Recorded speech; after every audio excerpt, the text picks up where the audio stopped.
May 11, 2024.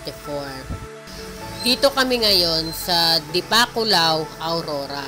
Ang layo. Actually, hindi naman pala siya malayo. Bundok lang yung dadaanan. Kaya feeling mo malayo. Pero ang linis ng dagat. White sand din siya. Para ka na rin nagpunta ng Boracay. May malalaking alon. Yung mga mahilig sa mga wave, okay na okay kayo dito. Mura din ang mga transcend dito. Nasa 500 per head. Nasa sa inyo na kung ilan ang kukunin nyo bawat room. Fully air conditioned din pala. At tig-iisa din kayo ng bed. Magandang pumunta dito lalo na kung summer. At sa mga bakasyonista, tipid na kayo dito. Malapit lang din ang market. Pwedeng-pwede kayong mamili. Open din sila 24/7. Pwede na lang sa inyo kung ilan ang ipapabook nyo. Napansin ko, hindi rin masyadong lumalaki o tumataas ang dagat. Makikita nyo naman, maalon lang talaga siya. Pwedeng maglaro ang mga bata sa paligid. May malawak din siyang takbuhan ng mga bata. Pwede din maglaro ng volleyball.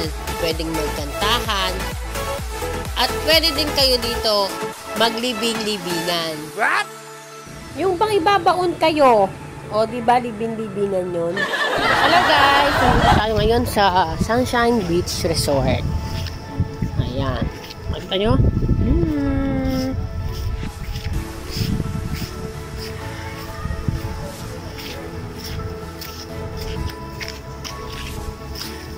Masyadong malamig yung paligid, nakakaantok. Yan, dito kami sa Sunshine Beach Resort.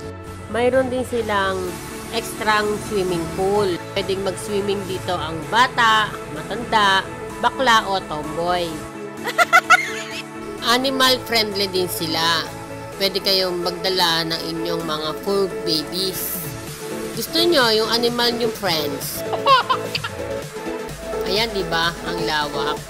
Tara na, dito sa Sunshine Beach Resort sa Dipaculao, Aurora.